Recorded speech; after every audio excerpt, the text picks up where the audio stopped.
Bonjour tout le monde. Alors aujourd'hui on va faire la première série d'exercices concernant le chapitre des théories des ensembles.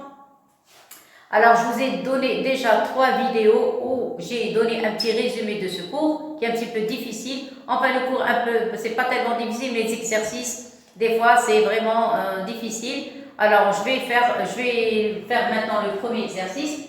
Regardez, j'ai donné un exercice simple pour le début, après on va prendre les choses au sérieux. Alors, soit A et B, deux parties d'un ensemble vérifiant A union B.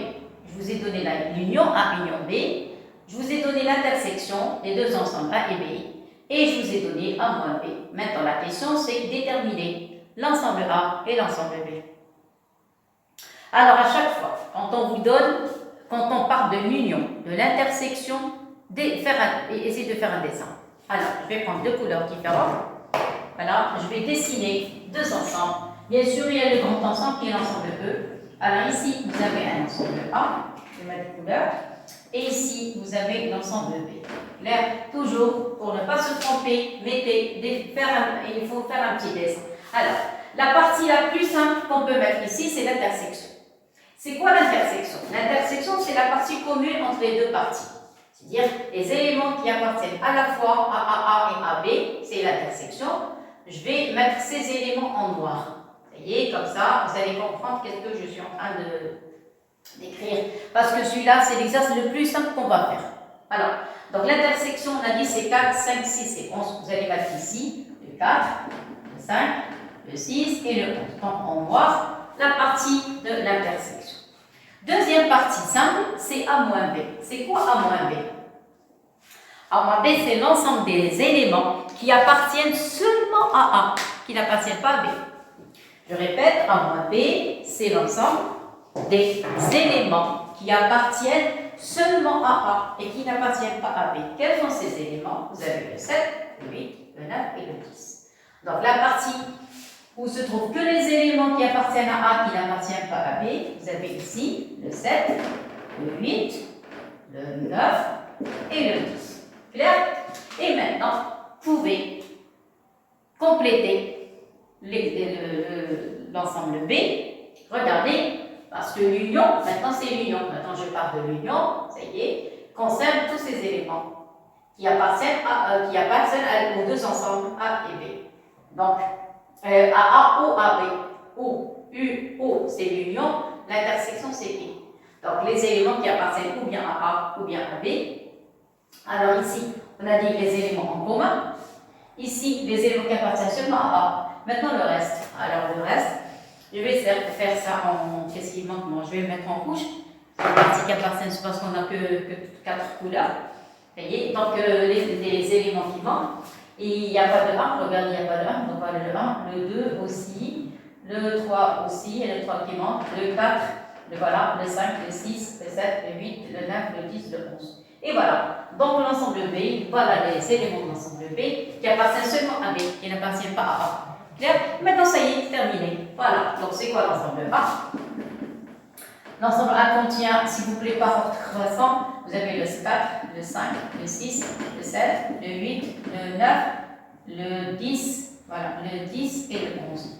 Voilà, ça c'est pour l'ensemble A. Pour l'ensemble B, par ordre croissant, s'il vous plaît, 1, 2, 3. Après, il y a le 4, le 5, le 6 et le 11. Et voilà, le premier exercice. Voilà, c'est tout. Clair? Alors, regardez bien. Et maintenant, on va passer à un deuxième exercice. Clair? Très bien. Alors maintenant, deuxième exercice. Alors, je vais écrire ça en bleu, énoncé. Deuxième exercice. Deuxième exercice, je vais considérer deux ensembles. Alors, attendez, on va énoncer. Voilà, deux ensembles. Vous avez A. Alors, soit A et B. Deux ensembles.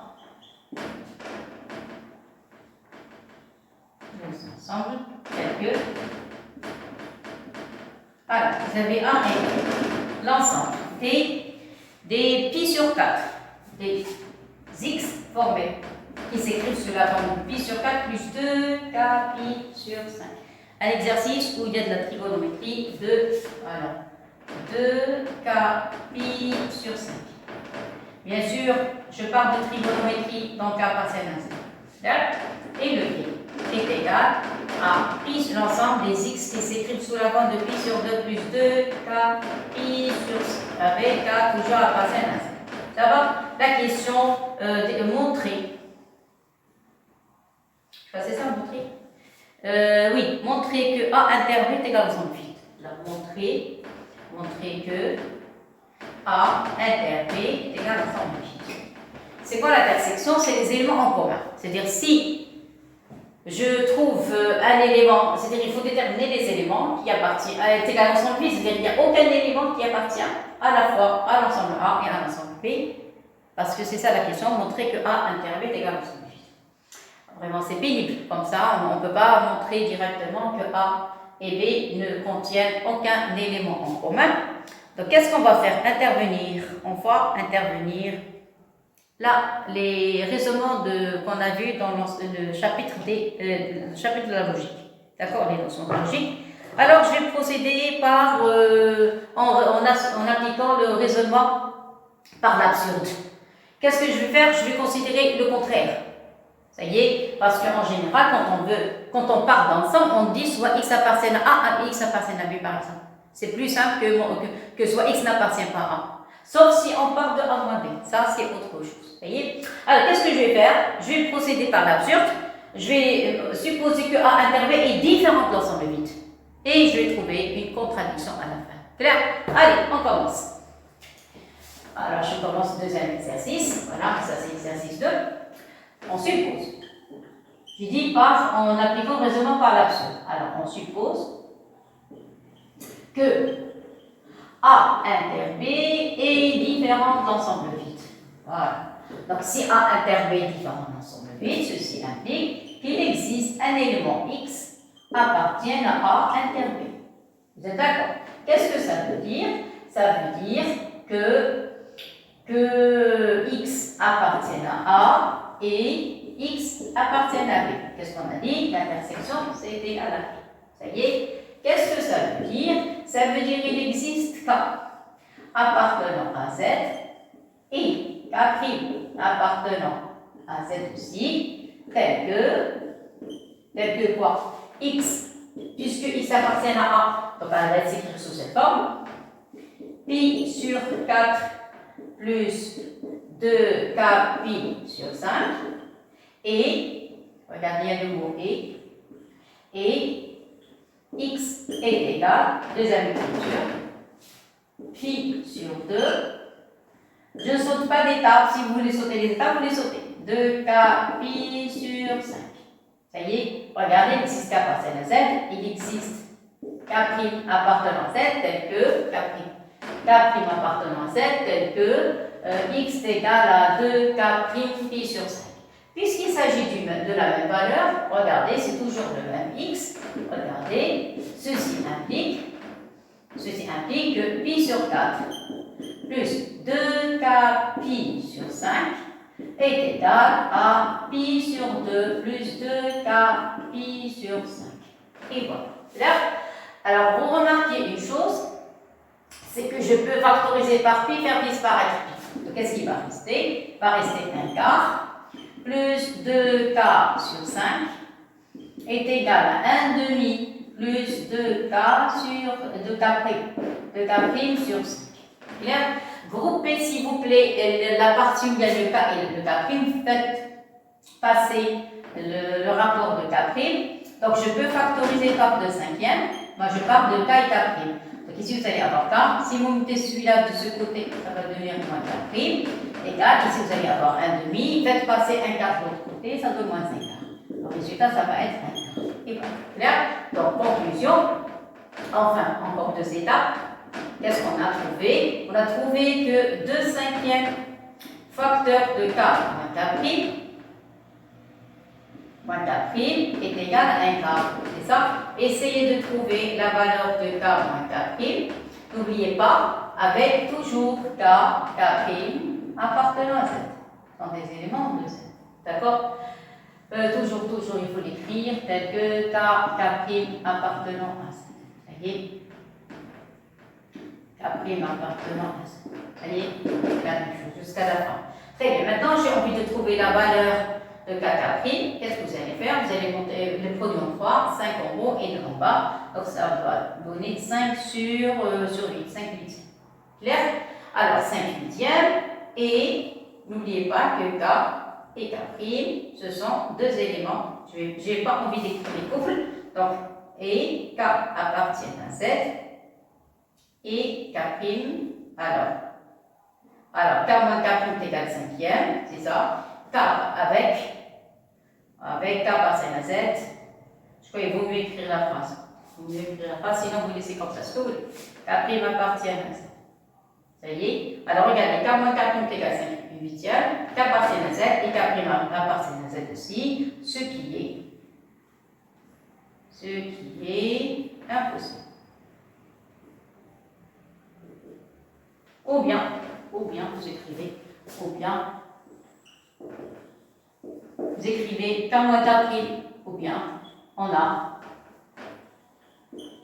K moins K' est égal, combien on a dit 5 huitièmes, avec K appartenant à Z et K' appartenant à Z, ce qui est, ce que vous voulez. Ce qui est impossible. Pourquoi? Parce que K et K' sont des entiers relatifs, il n'y a pas de fraction. Ça y est? Donc, ce qu'on a supposé au début est faux. Donc, A inter B est égal, pas 0, c'est l'ensemble vide. A de l'ensemble vide, c'est penché toujours. Est égal à l'ensemble vide. Et voilà. Alors, je répète. Pour le deuxième exercice, ils ont demandé de montrer que A et A' sont l'intersection entre A et B plutôt est égale à l'ensemble vide. Alors nous, on a procédé en appliquant le raisonnement par l'absurde.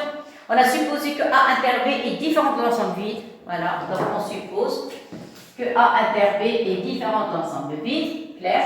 Donc s'il est différent de l'ensemble vide, donc il existe un élément X qui appartient à l'intersection. C'est-à-dire cet élément qui appartient à l'intersection, c'est-à-dire ce X, appartient à la fois à A et appartient à B. Il y a le mot et, c'est ça l'intersection. Alors, c'est-à-dire, puisque X appartient à A et I, A et B sont des ensembles qui s'écrivent sous ces formes avec appartiennent à Z. Donc, on peut trouver deux éléments de Z, K et K', tels que X va s'écrire sous cette forme par rapport à l'ensemble A, et ça c'est par rapport à l'ensemble B. Donc, toujours, vous avez le mot et. Clair? Puisqu'il s'agit du même X, donc cette expression est égale à celle-ci. Voilà, mais n'oubliez pas d'ajouter K' appartient à Z. Ça y est?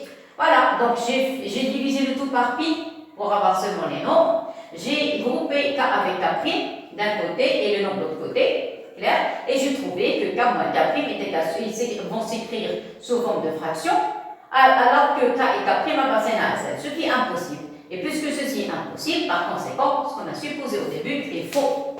Et dans ce cas, ce qui est juste, c'est que A inter B est égal à l'ensemble vide. Clair? Alors voilà, ça c'est pour le premier et deuxième exercice. Maintenant, on va passer au troisième. Allez, maintenant, on passe au troisième exercice. Celui-là un petit peu plus difficile que les autres. Lisez bien l'énoncé. Vous avez un ensemble E, un ensemble E non vide. Soit, alors A et B, attendez, soit dans deux parties. Alors, soit A et B, deux parties de E, c'est-à-dire deux sous-ensembles de E. La question, montrez que si A union B est égal à E, alors A bar est inclus dans B. A bar, c'est le complémentaire de A dans E. Clair? Deuxième question. Tout à l'heure, on a considéré que deux ensembles, A et B. Ça y est, maintenant 4. A, B, C, D. 4 parties de l'ensemble E. Montrez que si B, l'ensemble B moins C bar union A est égal à E, et si C moins D, le tout bar est en union A est égal à E, donc B moins D est inclus dans A. Là, on parlera de la deuxième question après. Maintenant, on va d'abord essayer de faire la première parce que la deuxième question dépend de la première. Ça, c'est dans le cas général. S'il vous plaît, cette formule, on va faire sa démonstration. Vous êtes d'accord? Mais attention, par cœur. Par cœur, par cœur, par cœur. Donc, je vais faire la démonstration en rouge. Clair? Tout ce qui est important, ce qu'on doit retenir, on va le faire en rouge. Clair? Voilà, alors je commence. Première question. Je vais montrer que si A union B égale à E, implique que A bar est inclus dans B. Vous voyez? Alors, première chose, je vais montrer qu'un ensemble est inclus dans un autre. Moi, je parle maintenant de cas général. Si vous voulez montrer que, parce que vous regardez l'application, si on veut montrer qu'un ensemble est inclus dans un autre, on va prendre un élément de A bar, et on va n'importe quel élément de A bar, on va le trouver dans l'ensemble de B. Vous voyez? Alors, s'il vous plaît, pour l'implication, toujours presque la même chose. Pour montrer P implique Q, alors ça, ce qu'on appelle P. Ici, vous avez implication et ici, vous avez Q, c'est ça. Pour montrer P implique Q, dans la théorie des ensembles, en général, on prend une partie de Q. Une partie de Q, je commence la démonstration, je me bloque, je suis obligé d'aller aux hypothèses, prendre les hypothèses, essayer de les utiliser. Après, je continue la démonstration et j'arrive à la fin. Voilà. Vous voyez? Alors maintenant, c'est quoi qu'est-ce qu'on veut montrer? On veut montrer que, regarde, écoutez bien ce que je suis en train de dire. On veut montrer que A bar est inclus dans B. Bien sûr, avec le fait que A union B est égal à E. Égal à E. Ça y est, alors je commence. Je prends un élément, soit n'importe quel élément X appartenant à A bar, n'importe lequel. Je dois trouver ce X à l'intérieur de l'ensemble B. Et comme ça l'ensemble A bar va être inclus dans B. Clair? Alors, si X appartient à A bar, qu'est-ce que ça veut dire?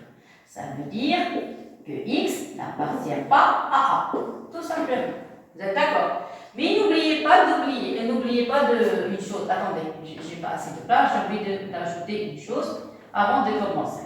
Alors, c'est quoi A union B? On a dit c'est l'ensemble E. Ce sont les données. Donc, je vais prendre soit X, un élément de E, un élément quelconque. Comme ça, on est à l'intérieur de l'ensemble E. Maintenant, je commence la démonstration. Soit X appartenant à A bar. Parce qu'il y a une sous-question, c'est pas la peine de mettre un nom. X appartient à A bar. Qu'est-ce que ça veut dire? Ça veut dire que X n'appartient pas à A. Vous êtes d'accord? N'appartient pas à A. C'est la formule.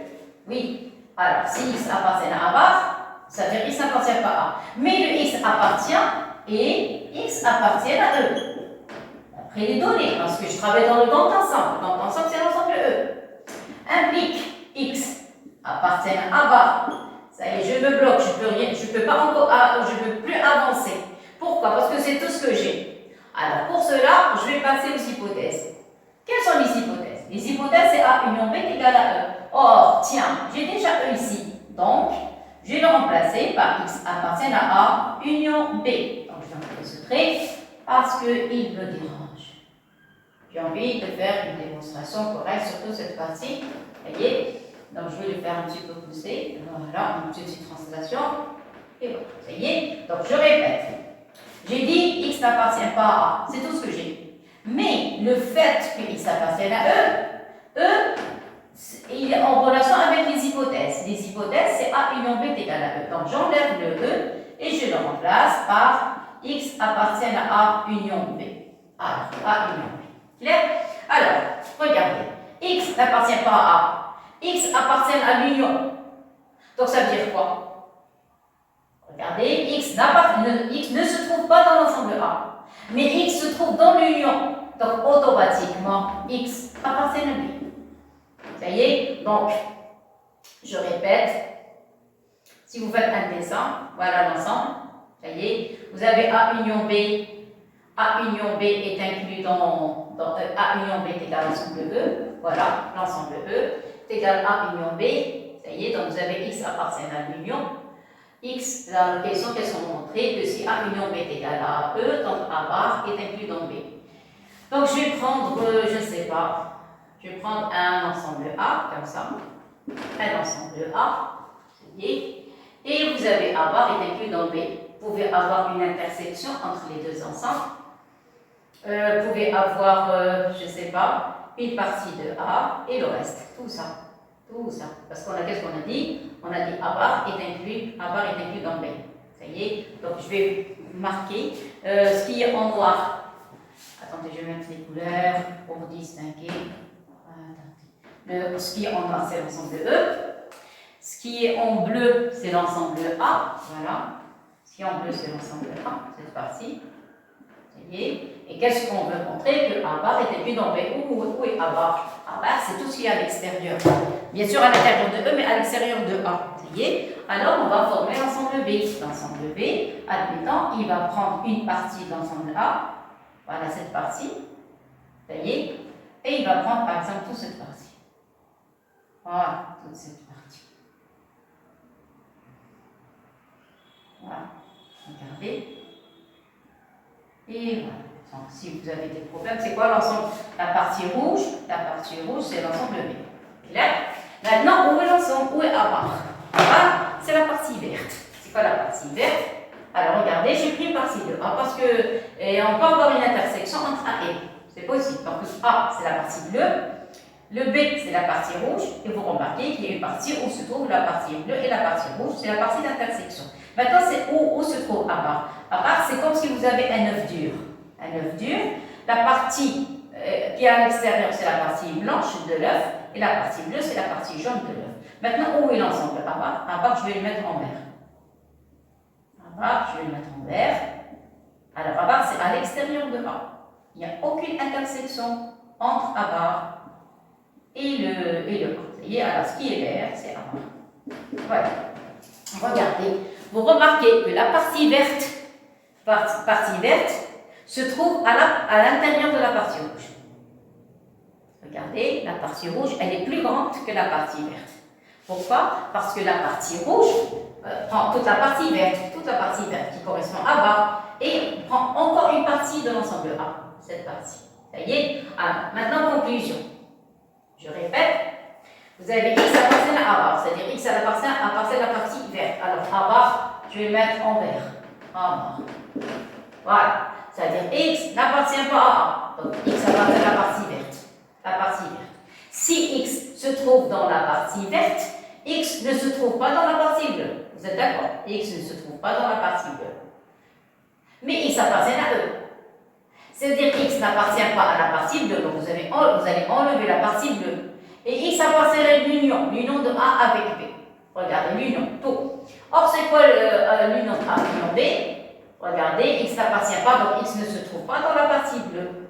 Mais X se trouve dans l'ensemble E. Je répète, X n'appartient pas à A, donc X ne se trouve pas dans la partie bleue. Et X se trouve dans l'ensemble E. Donc automatiquement, X va se trouver dans cette région. Et cette région correspond à quel ensemble? À l'ensemble B, parce que l'ensemble B prend toute la partie verte et une partie de l'ensemble bleu. Voilà, ça y est, alors qu'est-ce qu'on est? On est parti de X appartient à bas. On est arrivé à X appartient à B, c'est-à-dire X appartient à la partie rouge. Et voilà. Donc si X appartient à bas, regardez, si X appartient à la partie verte, donc X se trouve dans la partie rouge, parce que la partie rouge est plus grande que la partie verte. Regardez le dessin. La partie rouge est plus grande, la surface, regardez la surface. La partie verte est plus petite, oui, c'est ça, la partie rouge est plus grande que la partie verte. Parce que la partie verte, voilà, vous la voyez, mais la partie rouge, il y a une autre partie où il n'y a pas de couleur verte. C'est-à-dire la partie rouge est plus grande que la partie verte. Clair? Voilà, donc on est parti de X appartient à A et on a montré que X appartient à B. Donc, conclusion, ceci indique que l'ensemble A est inclus dans B. Et voilà. Claire, maintenant, j'écris la conclusion. Oui, on l'a trouvé, mais il faut écrire la phrase correcte parce que j'ai besoin de cette phrase dans la deuxième question. Attendez. Il faut bien lire l'énoncé. Ça, c'est quelque chose de très, très important. Alors, conclusion, qu'est-ce qu'on a? Donc, si vous avez A, union B, retenir par cœur A, union B, l'union entre A et B dans l'ensemble, le grand ensemble, ça veut dire que A bar, la partie verte, se trouve à l'intérieur de la partie rouge. Tout simplement. Voilà. Virage dangereux. n'oubliez jamais cette expression. Maintenant, on va passer à la deuxième question et vous allez voir l'utilité de cette partie dans la réponse de la deuxième question. Clair? Alors, la deuxième question, maintenant, je vais parler maintenant de la deuxième question. La deuxième question, regardez, il faut bien lire d'abord l'énoncé. Vous avez un ensemble union, un ensemble égal à E. Le voilà. Un ensemble union, un ensemble égal à E. Clair? L'ensemble que vous avez ici, vous avez B moins C. L'ensemble que vous avez ici, c'est les lettres. Moi, je parle des lettres. Le B et le C. L'ensemble que vous avez ici, vous avez les lettres C et D. Mais dans la réponse, il n'y a que B et D. Il n'y a pas de C. Il faut bien lire l'énoncé. Donc, quel est l'intrus ou l'ensemble où on a des problèmes avec l'ensemble C? Alors, l'ensemble C ne figure pas ici. Regardez, on a besoin que de B et de D. Pas de C. Regardez, c'est la même écriture. B-A-E, B-A-E. Ici, vous avez C moins D, donc A union. Regardez, union A est égal à E, union A est égal à E. Seulement ici, vous avez B moins C, ici, vous avez B moins D. Si vous enlevez les ensembles C, vous allez trouver B moins D. Clair? Alors, la question. Quoi? Si on lit la partie B moins C, si vous prenez un X dans l'ensemble B, c'est-à-dire que X ne se trouve pas dans C, parce qu'il y a moins C.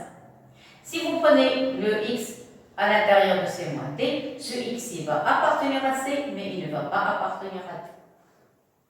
Clair? Ça veut dire quoi?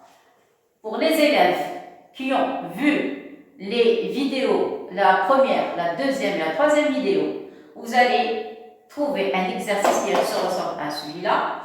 Quand vous avez un ensemble dans les hypothèses, figure dans les hypothèses, et on ne le trouve pas dans la conclusion. On prend un X, la première fois, il appartient à cet ensemble, et la deuxième fois, il n'appartient pas, parce que je n'ai aucune indication sur l'ensemble C. Le C, je ne sais rien sur cet ensemble. Je ne sais pas si X appartient à C ou bien X n'appartient pas à C. Pourquoi? Parce qu'au début, on a moins C, et ici, on a C moins D. Donc, le X appartient à C, alors le X appartient à C, ou X n'appartient pas à C. La question, est-ce qu'il appartient ou est-ce qu'il n'appartient pas? Aucune idée. Alors, pour savoir, ou pour connaître la réponse, on va essayer de commencer à répondre d'une manière calme, doucement, et on ne va pas précipiter les choses. Clair? Première chose, on va expliquer cette écriture et celle-ci. Bien sûr, en se basant de la question précédente. C'est pour ça que je vous ai dit, si vous avez l'union entre deux ensembles, écoutez, l'union entre deux ensembles est égale à l'ensemble, le grand ensemble, c'est-à-dire le bar du premier est inclus du deuxième, ou vice-versa. Même B bar va être inclus dans A, cette partie. Ça y est, donc vous avez le choix. Alors maintenant, je commence la démonstration. Je vais écrire, mais donc deuxième question. Vous avez B moins C bar. Union A. Mettez les parenthèses. Vous écrire correctement. Union A est égal à E. Un ensemble, union, un ensemble égal à E. Donc, bar de cet ensemble est inclus dans le deuxième. Donc, ceci implique que B moins C, vous avez bar, et bar est inclus dans E.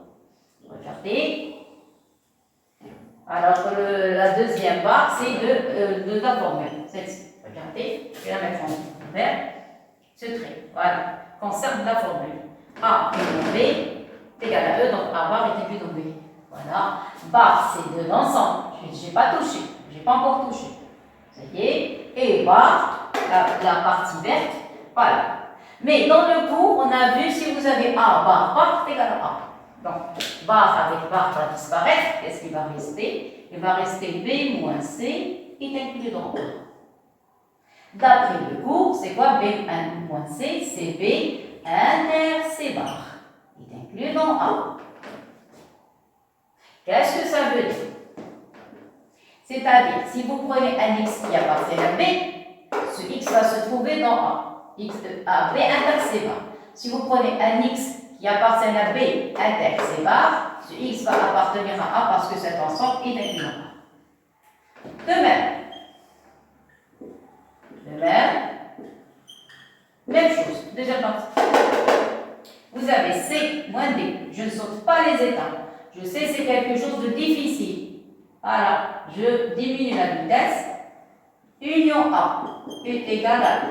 Même chose. Alors, ça donne ça donne C moins D. Barre. D'accord? Vous mettez barre de la formule, je la mets en vert, là voilà. Il inclut dans B. Pour nous, B c'est l'ensemble A, il inclut dans A. Barre avec barre va disparaître, il va rester C moins B. Il inclut dans A. C'est d'accord? Qu'est-ce que ça veut dire? D'après le cours, C moins D est égal à C inter des barres. Il inclut dans A. Voilà le départ. Qu'est-ce que j'ai fait? J'ai pris que cette formule, cette écriture et celle-ci, et j'ai expliqué qu'est-ce que ça veut dire cette écriture et qu'est-ce que ça veut dire cette écriture. Tout simplement. Maintenant, je commence l'exercice. L'exercice, qu'est-ce qu'il veut?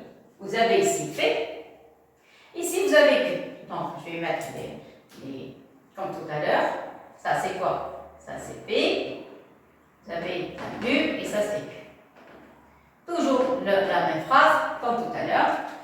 Pour montrer que P implique Q, on va prendre une partie de Q, l'utiliser, on se bloque, on s'arrête, on revient aux hypothèses, on prend quand on a besoin pour pouvoir terminer la démonstration, je la termine et j'arrive à la fin de la démonstration. Clair? Dans partie Q, vous avez deux parties, vous avez B moins D et vous avez A. Inclusion, ça veut dire quoi? Vous allez prendre un élément qui appartient à B moins D et vous allez montrer qu'il appartient à A. Je répète, un élément qui appartient à B moins D, le premier ensemble, n'importe quel élément, vous allez le trouver dans l'ensemble A. Si vous arrivez à montrer ça, à le prouver, c'est-à-dire cet ensemble est inclus dans celui-là. Tout simplement. Clair? Je commence. Essayez. Alors, donc, je vais prendre un élément de B moins D et je vais montrer que cet élément appartient à A. Alors, je commence la démonstration. Alors, soit X appartenant à B moins D. Donc, quoi? X appartient à quoi? À B inter des barres. Donc, ça veut dire, alors c'est-à-dire, je ne saute pas d'étape, c'est-à-dire quoi? X, alors c'est-à-dire, je n'ai pas envie de mettre des applications, des mots, comme ça j'explique mieux. X appartient à quoi? À B et X n'appartient pas à D. Tout simplement. Ou bien j'ajoute une autre étape. X appartient à B et X appartient à D barres. Vous êtes d'accord? Donc, si vous voulez, alors donc, X appartient à B et X n'appartient pas à D. Voilà. Ça y est, donc voilà le départ de la démonstration. J'ai pris un X qui appartient à B moins D. Qu'est-ce que ça veut dire? Je n'ai pas encore des mots commencés. J'explique d'abord. X appartient à B moins D, je dois trouver que ce X appartient à A. Alors, si X appartient à B moins D, regardez, là, le départ et la fin. Si X appartient à B moins D, c'est-à-dire X appartient à B et X n'appartient pas à D. Clair? Voilà. Maintenant, je commence. Ce C, je ne sais rien sur lui. Je ne sais pas si X appartient à C ou bien X n'appartient pas à C. Donc, première étoile. Si X n'appartient pas à C, admettons. Après, je traite le deuxième cas où X appartient à C. Je n'ai aucune idée, je ne sais rien du tout. Si X n'appartient pas à C, mais je sais que X appartient à B. C'est d'accord? Pourquoi? Pour faire apparaître voilà, B moins C, après C moins D. Là, voilà. Alors, regardez cette partie, la première. Alors, ça c'est la première. Et ça c'est la seconde.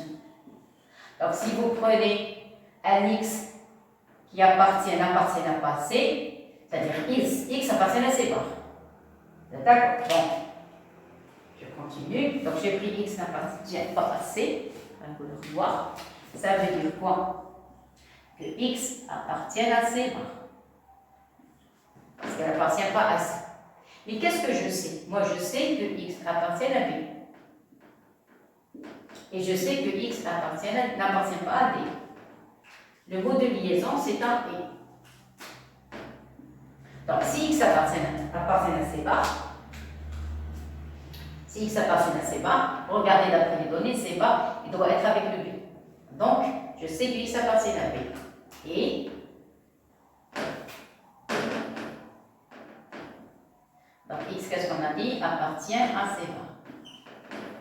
Et d'après les données, regardez, elles sont des données. On a ça, B moins C bar, c'est la première, et je répète, et ça, c'est la deuxième. Ça y est? Donc, ici, vous avez x appartient à B et x n'appartient pas à B. Donc, je commence la démonstration. Le premier cas, si x n'appartient pas à C, c'est-à-dire x appartient à C bar. Et vous avez x appartient à B. Là, voilà, x. Depuis le départ, on a pris x appartient à B. Donc, c'est quoi le mot x? C'est l'intersection. Ceci implique que x appartient à C bar inter B et égale l'intersection. Mais c'est mal écrit. C'est mal écrit. Pourquoi? Parce qu'on doit changer les places. Ça y est, toujours pas, c'est en deuxième position. Ça y est, ceci implique que x appartient à B inter C bar. J'ai le droit ou non? Oui, j'ai le droit. Parce que dans le cours, si vous avez A inter B est égal à B inter A. Donc j'ai le droit de changer. Or, B inter C bar est inclus dans A. Or, B inter C bar est inclus dans A. Donc, par transitivité, x appartient à B inter C bar. B inter C bar est inclus dans A. C'est un sous-ensemble de A. Et par conséquent, x appartient à A. Ça y est, donc je suis partie de quoi? Un x qui appartient à B moins D. Regardez, depuis le départ. J'ai pris, voilà le début de la démonstration. J'ai pris x appartient à B moins D. J'ai trouvé x appartient à A. Donc, x qui appartient à B moins D appartient à A. Donc, B moins D est inclus dans A. Voilà, ça c'est pour, je répète, B moins D est inclus, B inter, B moins D appartient à A. Attendez, mais seulement dans le cas où x n'appartient pas à C. Maintenant, deuxième partie, je prends le cas de x. Voilà. Je prends le cas, je vais écrire ici en parallèle, voilà, au même niveau. Regardez, x n'appartient pas à C. Maintenant, je prends x appartient à C, je vais prendre le même niveau. Regarde, x appartient à C. Donc, si x appartient à C, j'ai déjà utilisé le fait que x appartient à B. Voilà, j'ai déjà utilisé. Qu'est-ce qui manque maintenant? X appartient pas à C. Je n'ai pas encore utilisé. Donc, x appartient à C. Vous voyez? Donc, implique, qu'est-ce qu'on a? Donc, x appartient à C. Vous êtes d'accord? Appartient à C. Et x n'appartient pas à B parce que je le sais depuis le départ. Je sais que ce x que j'ai pris ici appartient à B et n'appartient pas à D. Et x n'appartient pas à D. Qu'est-ce que ça veut dire? J'ai envie d'arriver à C inter D bar. Vous voyez? Donc, C inter D bar.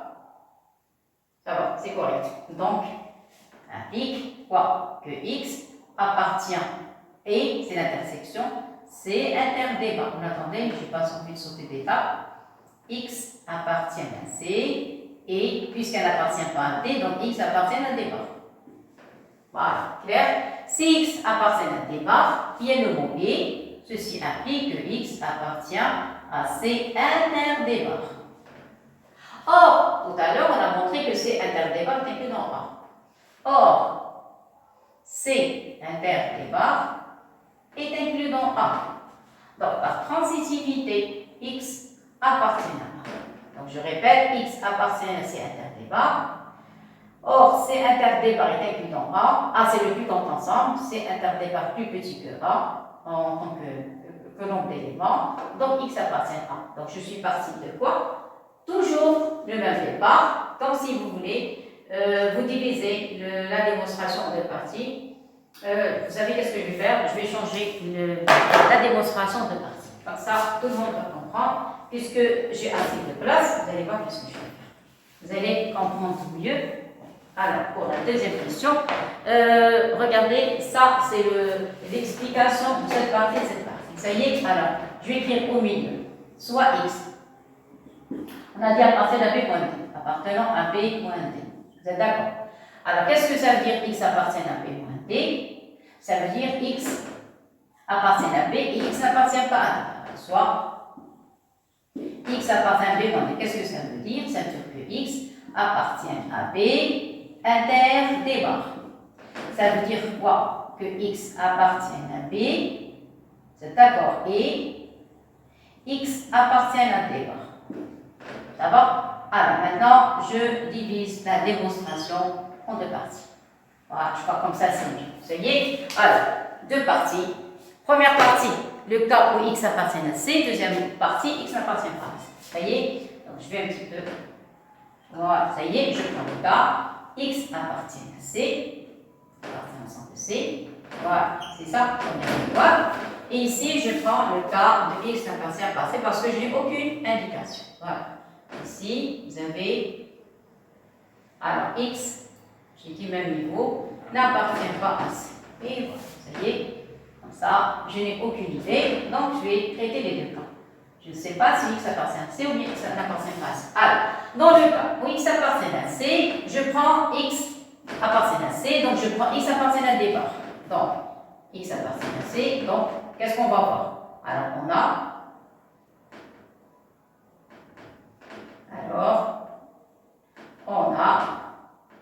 X appartient à C et X appartient à D bar et X appartient à D bar. J'ai pris D bar. Le B, je vais le laisser ici. Ou bien vous changez. Je change. Prenez X appartient pas à C. Donc, si vous prenez X comme ça, le B c'est à côté. Si vous prenez X appartient pas à C et X appartient à B. Regarde, j'ai pris cette partie. Clair? Ici, j'ai pris X de même niveau. Donc ici, vous allez prendre X appartenant à C. Ça y est. Donc si vous prenez ici X appartient à C, la même écriture. Alors, je prends X appartient à C et, deuxième partie, et X appartient à D. Et voilà, ça y est. Donc, parce que le X que j'ai choisi appartient aux deux ensembles, AB et AD bar. Pour X appartenant pas à C, j'ai pris l'ensemble B. Pour X appartenant à C, j'ai pris l'ensemble des barres. Alors, qu'est-ce que ça veut dire le mot et? On a dit c'est une intersection. Donc, ceci implique que X n'appartient pas à C. Donc, X appartient à C barres. Vous êtes d'accord? Et X appartient à B.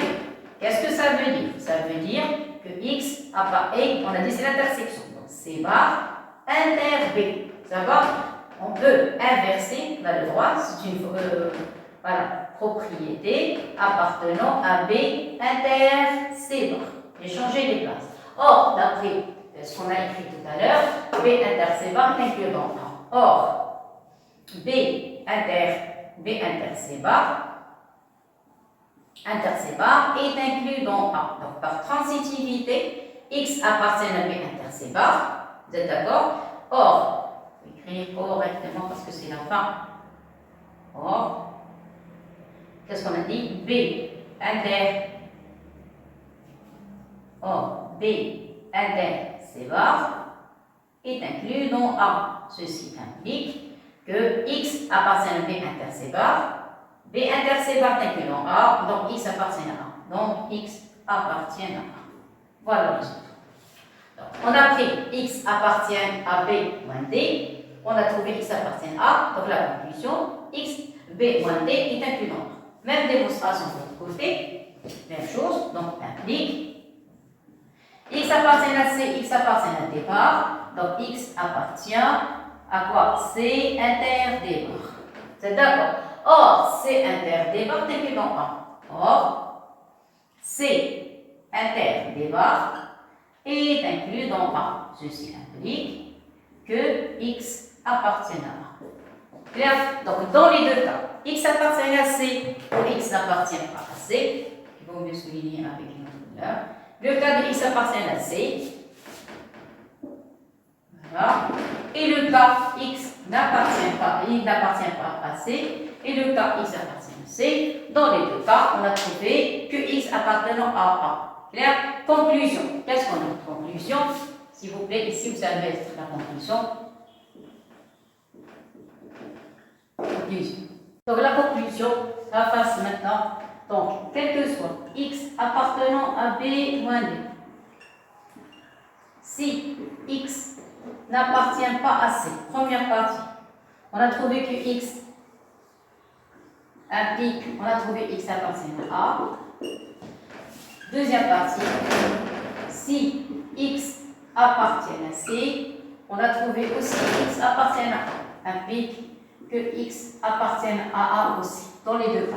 Donc, conclusion, quel que soit x appartenant à B moins D, l'ensemble B moins D, qu'est-ce qu'on a trouvé?